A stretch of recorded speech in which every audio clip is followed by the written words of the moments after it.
Brainstorming and sharing ideas is the funnest part of the creative process. We decided to skip the boring part of actually making stuff and just do the fun part. I'm your host, Tom Walma. I'm Nico Lukoff. I'm Justin Hicks. I'm Skippy Rose. And this is Creativity Wasted. Something I've been thinking about a little bit was like, and it does kind of tie into stand-up because it's about communication, obviously, and we're trying to get some point across as succinctly, as perfectly as possible to get the reaction and connection and whatever, we're going after. If we can do it better, we want to do that. So I was thinking of like some kind of movie that could go in any direction, badass action, comedy, romance, whatever, just somebody who's like, their expertise is they're just perfect at figuring out what needs to be communicated to get an end result. So like being hired by like cartels to like negotiate some huge deal or something like that, communicating with them, getting paid a bunch of money, be like, all right, you want this result? Like you want this person to agree to this or to do whatever, what you got to do is say it this way or do something like that. The sweet talker. Yeah, might have had some edibles before thinking this through. And obviously there's lots of conflict that could happen from that because then, they're involved with like a personal thing and now they're the one that actually has to say the thing to make the thing happen and it's against this other group or person or, outcome. So like it's kind of like a premise that I think can go in lots of ways without trying to make it a douchey, like those TV shows where they're like, this person's a genius at this. And like every episode's supposed to like blow your mind. I'm trying not to fall into necessarily that trap either to be like, they're just, a mind reader so they can do whatever super well or, makes things easy. Yeah, there are jobs, I feel like my job's a little bit like that. You got to take complex ideas and simplify them down to relay them to the right person to get the right answer that you're looking for in such a way. It's called, I feel like I've always referred to it as social engineering. Yeah. You're trying to, you're compacting everything and get a certain result. And you can maybe not necessarily be genuine with what you're saying. Not the thing that you are at work, but I mean, just in social engineering in general, you're trying to get the thing and being genuine doesn't mean that, might get you that thing, but might not. You could have some scenes in there where he's like winning bets and stuff like that at a bar. Like, I bet I can get this person to lick the bathroom toilet seat or something like that, $100. And he just keeps winning with these random requests. Mm-hmm. Yeah, that could be part of the way he finds out that that's his jam. Kind of makes me think of like scamming people, where you just kind of do something on accident. So is the idea that you're like the black market version of Skippy, like social engineer, like you social engineer a drug to facilitate an illegal drug deal or just crazy, dangerous shit that a normal person wouldn't touch with a 10-foot wall? I think so. Something in that range and could go in so many directions too, like of those like dangerous situations to like presidents, and which would still be like dangerous situations and stuff like high, big level government things to like comedy or just breaking up with somebody or someone trying to get someone to say yes, give them their number or whatever the hell you give people now. Realize he's never been turned down by anybody for anything. Yeah. I like the idea of them having this very serious job where they have to travel to all these places to do cartel dealings or big business negotiations, right? But they are still an open mic comedian. So they're always just looking for some dive bar after the end of their cartel dealing to go and tell some dick jokes to 5 people. But he can't talk them into laughing. Yeah, exactly. That's the whole. It's like I can do all of this, but I can't make them laugh. His end goal is to get a laugh. I'm helping this guy bomb this guy, but I'm bombing right now on this. Like the Joker as a cult leader. Yeah. And I thought about that direction too. That's really the Joker exactly, but like this could be the person that ends up being like Messiah level shit, like God, like that's because what's more powerful than being able to make things happen? Like if you can convince things to change, whatever, like that's, or maybe they have this complex and they go crazy. Then they go to then in order to come back down to reality, they have to do open mics to keep themselves grounded. It humbles them. Most open mics. At Crunchies. His character arcs when he kills at Crunchies and he's like, I'm a god. Jordan and Nick and Johnny just pop you in. So Nico, your idea, I'm kind of thinking like a genie almost. Like he can just cause things to happen. Yeah. But there's like two forms of the genie. There's the good one, and then there's like the evil one who always twists things, and like you get what you asked for, but it sort of ruins your life. Mm-hmm. But you're thinking more of the good version, right? I'm thinking more of the doing what they say. Now, is it good or bad? That's going to depend on the situation. But like, you don't That say sounds like something an evil genie would say. yeah, exactly. But like, I want to get rich, but like to get rich, like all these people had to die. Like, no, but like, but still could get whatever you wanted just by, putting their efforts towards it and figuring it out. So it could be like a superpower kind of thing where he starts out where he can't get what he wants, can't speak well, anything like that, and then either the genie thing or like Mike kind of stuff with the sneakers. Like somehow he gains the ability later from something to be able to negotiate and get what he wants. Maybe he takes a pill that in 5 hours. You can get anything you want. I like it. Yeah, or it could be a crossroads demon that doesn't want to deal in souls anymore, but wants to deal in elsewhere matters. You know what I mean? Negotiate deals between. Yeah. Is he like a genius who just likes, out of curiosity, to be put in all these weird situations? I imagine if you're a person that has that skill, you would be like seeking those situations out to be like, what else can I do? What bigger thing can I do? So it turns into like an addiction, and he needs bigger things, bigger deals. That's pretty exciting. That's neat too, trying to find the first one, because that's where I see more realistically, because it's like I am certainly not this person, I'm not acting, but like this is like, we're comedians, like we seek challenges and we try to figure this stuff out, and I do that in other hobbies that I get into, and be like, all right, I figured that out. It's just very exciting thought, like it's like the ultimate ADHD like thing, to try to figure so much out. Then I was just like, oh, what if that's a thing that somebody just did, and like it was huge big things, and that would be cool, because you look that's could be the downfall, or like potential downfall, is trying to find something just more and more exciting. Yeah. And then he goes, I got to ruin it all and try stand up, and then he's like, oh. But yeah, I think you touched on what I was thinking, but my thought was, if you're this like perfect virtuoso social facilitator engineer, if you wanted to maximize your money, if that was your motivation, you'd end up doing boring corporate shit all the time, which is probably what Skippy's job is. It could be sometimes interesting. It's fun when you get the result you want. It's fun when you convince somebody to do something for you that they shouldn't want to do. It's like I try to do that with my toddler. It doesn't work. Yeah. Oh, that would be a good twist. He's this expert negotiator, but he doesn't get along with his kids at all. Kids don't listen to shit. Yeah. That'd be awesome. I like that. Ooh, he falls in love with somebody that like is a world-class arguer, like a really high-powered lawyer. You know what I mean? There you go. That absolutely can argue him back into his point, and then he's like, oh, The one thing he can't do is talk his wife into blowing him. Not a chance. She's like, I got the thing. You fucked up the day that happened. I'm tired. I'm also sort of thinking that he's like James Bond, but without the action. Yeah.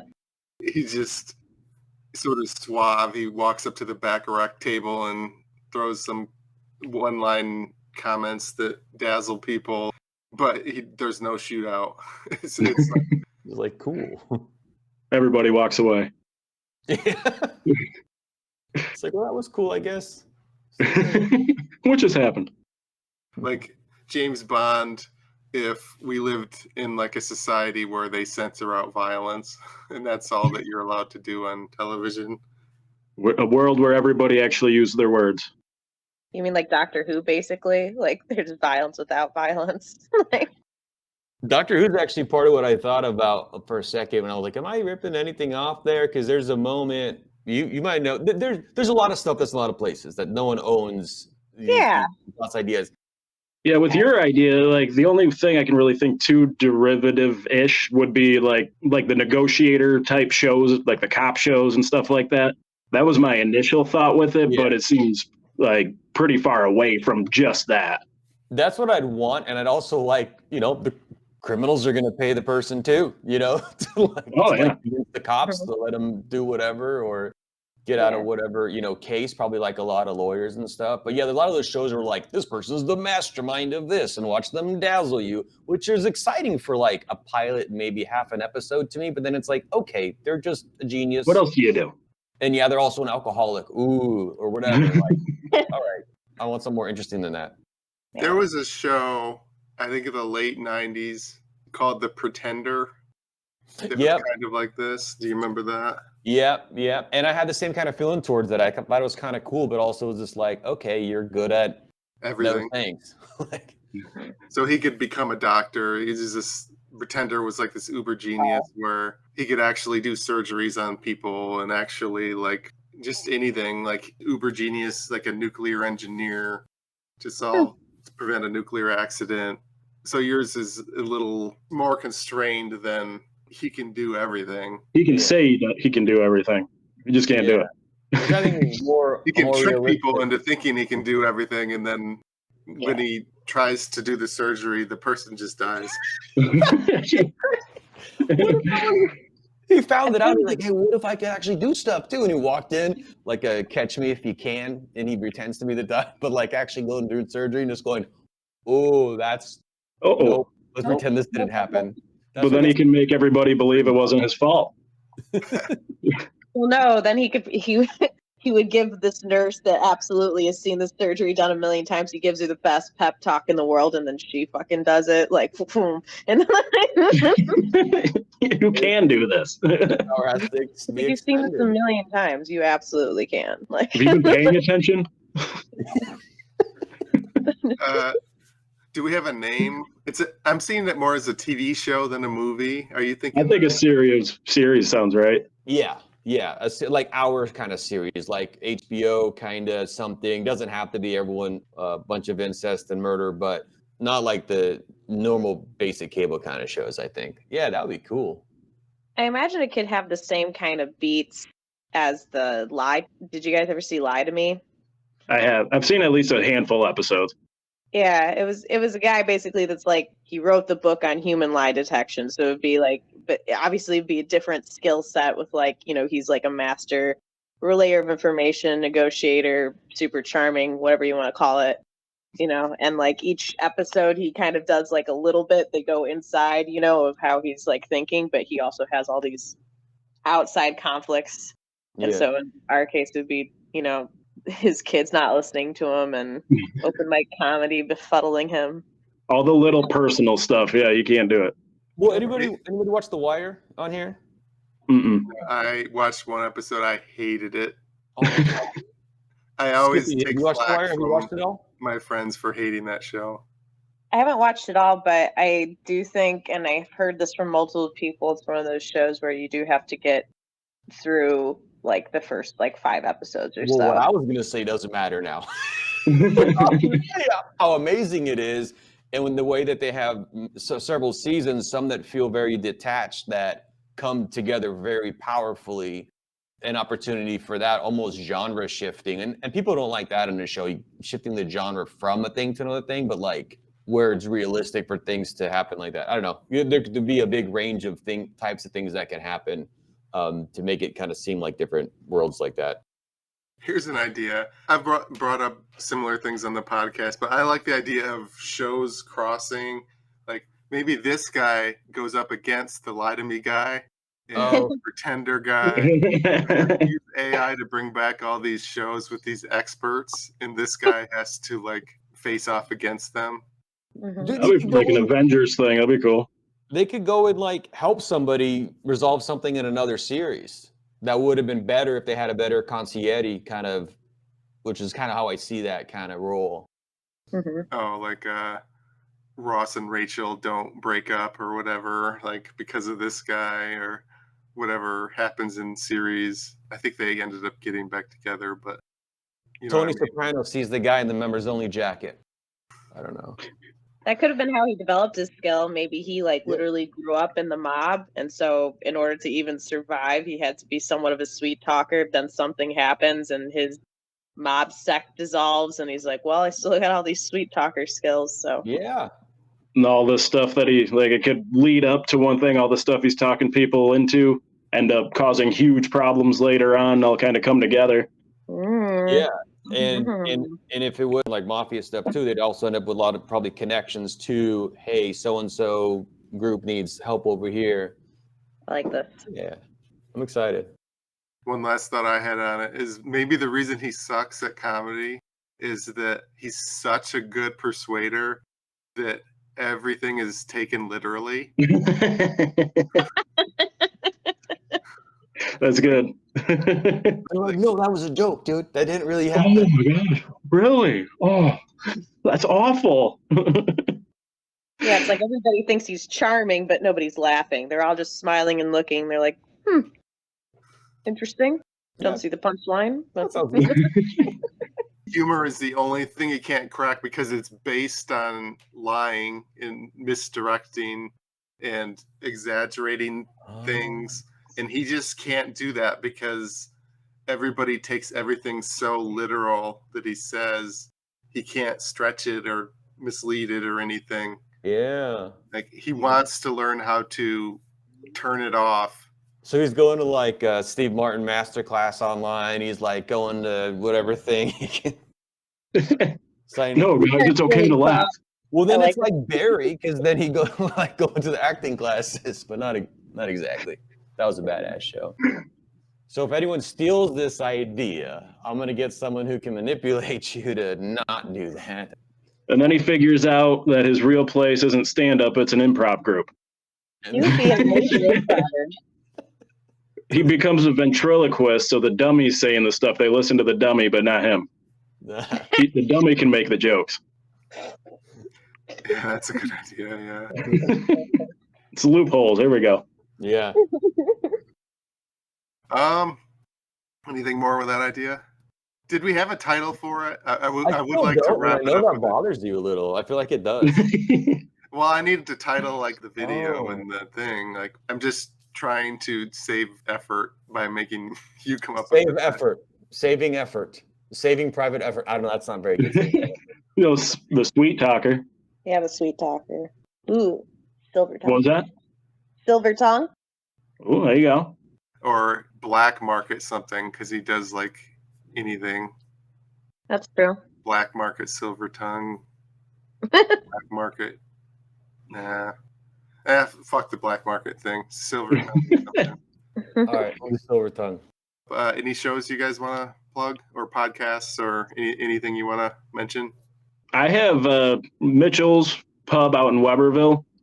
We got a show at 7 p.m. the first Thursday of every month. April 13th in New Lothrop. I'm hosting an event at a Rustic Meadows reception hall. I'm going to have opener, middle, headliner, not sure on the names of those who we're having yet. Where are those, like south of Lansing-ish? New Lothrop is like between Owasso and Flint, I believe. So like north of 69 out towards Flint area. And then Weberville is Mitchell's Pub. That's about a half hour east of Lansing. Only show I got up next is Comedy at the Creek. Haven't done that yet. Jason Purepoint puts that on. Looks like a really awesome show. I'm pretty excited. Awesome. Are you on for March? Yeah. That's okay. I'll see you there then. I'm on that one too. I got an embarrassing storytelling show on the 9th. Planet Ant? No, that's at the Windsor Comedy Club. And then March 15th, I'm doing, if you follow Doomvana or Cult Doom, she's doing this like whole, it's basically like there's going to be dominatrixes, pole dancers, burlesque dancers, and then just one stand-up comedian, which is me. There's like this huge list of performers. And then just like Yeah, which is cool. She's like, "You want to do 20?" I'm like, "Absolutely." So that's a really cool event. Just if you want a variety show, and that's going to be in the Detroit area, you can check out my page, Skippy Rose Comedy, for the details on that. And then I would encourage everyone to check out my web comedy series, How Did I Get Into This? You can look it up on YouTube. It's also posted to my page, but I'm really proud of the sketches. So, yeah. Cool. Oh, cool. I have a thing called Gaming McFitness, a Twitch channel where I build video game controllers into fitness machines and then play games on them. That's cool. Nice. This has been a production of Planet Amp Podcast, powered by Pinecast.